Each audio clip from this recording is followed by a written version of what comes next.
नमन करता हूं। जय हिंद, जय Bharat. Shri Kapil Sibal, 10 minutes. I consider it a great privilege, sir, to intervene in this debate as we celebrate 75 magnificent years of our Constitution. And while I respect the views of all the members, distinguished members on both sides, I think the time has come for us to start asking ourselves the question, which is fundamental to the future of India. And the question is the following: has the Constitution failed us, or have we failed the Constitution? Because this Constitution is a wonderful document. And while we all sit here, we are like stars in the political firmament. But if you look at the sky today, it's polluted. You can't even see the stars. And I'm worried about the pollution that has entered into our political framework. And it is because of our failing. I don't want to blame A or B for that, but we collectively have failed because we've not been able to really generate the kind of confidence within the people of this country to salute those of our forefathers who dreamt for India and for whom we are here today to realize their dreams. So I'll just take a few minutes and I'll just indicate what the points are because I have only 10 minutes.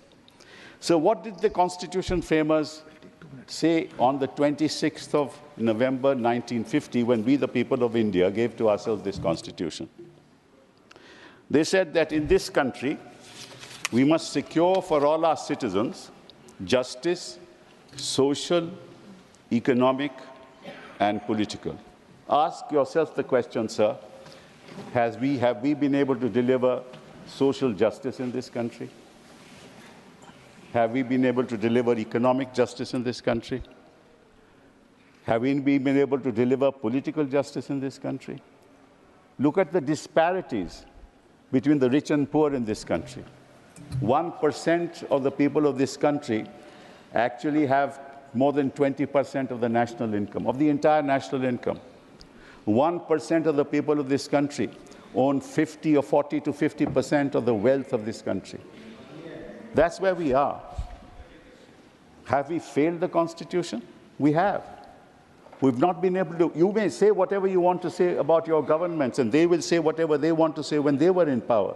The question is not that. Collectively, have we discharged the responsibilities that the forefathers, in fact, desired that we should do? And I just give all of you just one sentence from Baba Sahib Ambedkar, who we talk about all the time.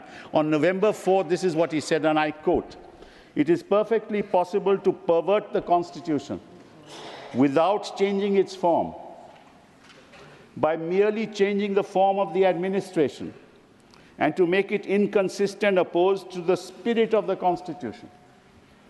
You can talk all about this Constitution. The question is, how have you worked it?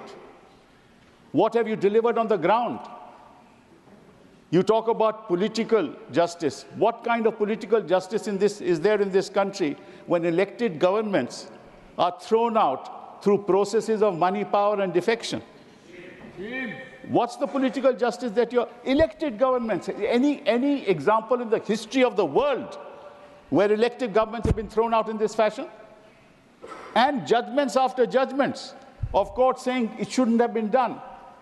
Where 356, whether it was that side or that side, used 356 for the purposes of changing governments. Has that ever happened anywhere in the world? Has anybody spoken when poor Dalits are lynched in daylight, when their videos are shown in the social media? Do the powers that be say anything? They are silent. When civil war is going on in one part of the country, has anybody spoken for them, for the women there? And then we talk about social, economic, and political justice. We talk about liberty, liberty of faith, liberty of worship, liberty of thought, liberty of belief. Where is that liberty? I can say, in fact, there is no liberty in Parliament. I tell you why. Because you are bound by your whip. What is this whip? This whip controls our conscience. If I belong to a political party, can I ever speak against it? I cannot. One, I will be ostracized. Two, I will not become a minister. So I keep on praising, whether this side or that side, because that's the way our constitutional democracy functions. Is there anywhere in the world when there is a whip in Parliament? Except for two exceptions: when the government is going to fall, when there's a no confidence motion, and when the budget is going to be passed. It's only on those two exceptions that there is a whip in political democracies. But have you heard of any democracy which says that you are bound by the whip of the party, which means you have no conscience? I have the right to speak in Parliament, no? I have to say, I would have the right to say what I think about a particular bill, but we're not entitled to speak. Is this how we are working our Constitution? What liberty are we talking about when young students are in jail for 4.5 years and there is no choice of bail? When young girls are incarcerated for 3 years, 4 years, for what? For protesting. Is that the liberty that our forefathers gave us? What are we talking about? Liberty of thought, of worship. If there is an interfaith marriage, you bring laws to say that no, there will be an inquiry. I mean, what kind of laws are we bringing in? What kind of laws like the UAPA? What kind of law? You can have any law in this country, it can be misused. And what about your investigating agencies? Remember, no democracy can survive without institutions. No democracy can survive without institutions. And what institutions do we have? We have only a few institutions. You have the institution of Parliament, and I told you how it functions. Right? You have the institution of a governor, the link between the state and the center. You know what the governors do in this country. They have become more political adversaries to the government in power. That's what the governors are doing in this country. You have the institution of the Election Commission. We know what the Election Commission does in this country. I wish there was a white paper on the functioning of the Election Commission. I hope that when somebody else comes to power, we have a white paper on how they have functioned. You adjourn the poll dates which are announced for polling. You adjourn it for a week, and then you give freebies. You announce freebies. I mean, you talk about EVM, sir. I'm not saying anything for or against EVM. The fact of the matter is, forget the EVM.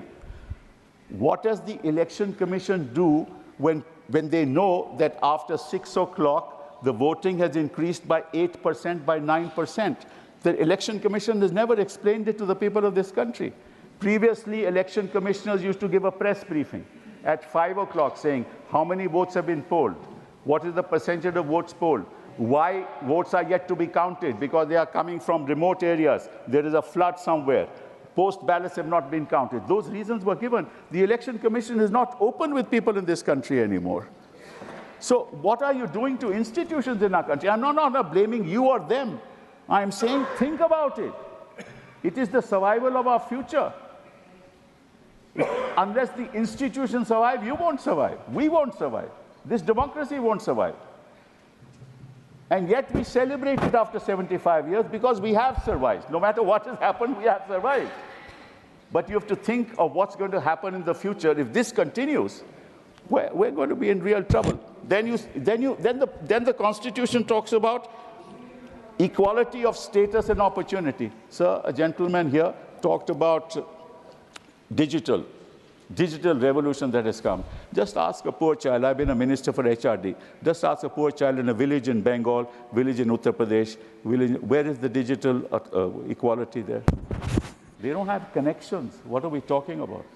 The fiber optic, sir, please allow me. The fiber optic network has not been laid yet. 250,000 gram panchayats had to be connected with the fiber optic network. It's not been connected yet. Where do you get Wi-Fi? People can't get lessons on mobile phones. So, one second, hold on. So, therefore, there is huge digital inequality in this country. And who is in fact prospering? The banks. The economic transactions that are taking place through banks. UPI. True, it's all absolutely right. But the fact of the matter is, on the ground, 70–80% of the people don't have the connectivity. I launched a product called Akash.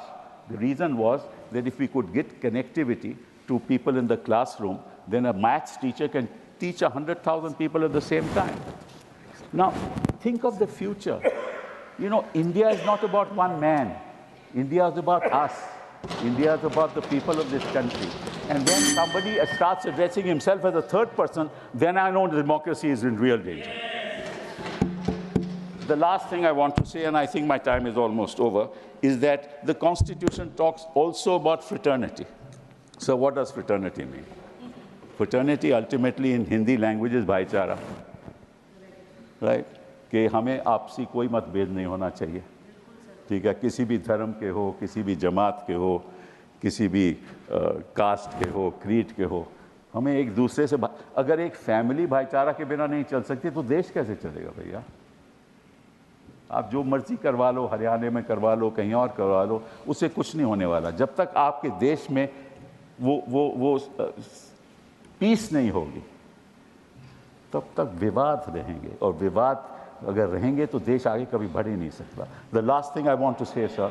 धन्यवाद साहब, समाप्त करें। 2 minutes. Just that there are now real challenges facing us in the global community, and the challenges are the following. Previously, the imperial powers could capture us and exploit us. Today, who is capturing us and exploiting us? The global players of the world. They are capturing us because the kind of information they have about each of us, they will exploit that information to the full. They will use algorithms to actually control us. धन्यवाद, आप समाप्त करें। That's right. Thank you. 1 second, sir. Will control us. And please think about artificial intelligence. This is the big danger to the future. It's a great opportunity, but it's also a danger to the future. Now, your government, forget about what you say here कि 370 में क्या हो गया, हमने ये कर दिया, हमने मुसलमानों के लिए कर दिया, दलित, बहुत कुछ किया आपने, बट फ्यूचर जनरेशन के लिए कुछ ध्यान तो दीजिए कि आगे क्या होने वाला है, क्या हमारे समाप्त हुआ, भाषण समाप्त हुआ आपका, कृपया बैठ जाइए। उसके बाद कीजिए, प्लीज, और प्लीज समाप्त करें, और समाप्त करें, समाप्त। अपनी जो अपनी उपलब्धियां है ना, उससे कोई कुछ नहीं होने वाला, वो that is the matter of the past. Please think of the future. Thank you very much, sir. Shri Y को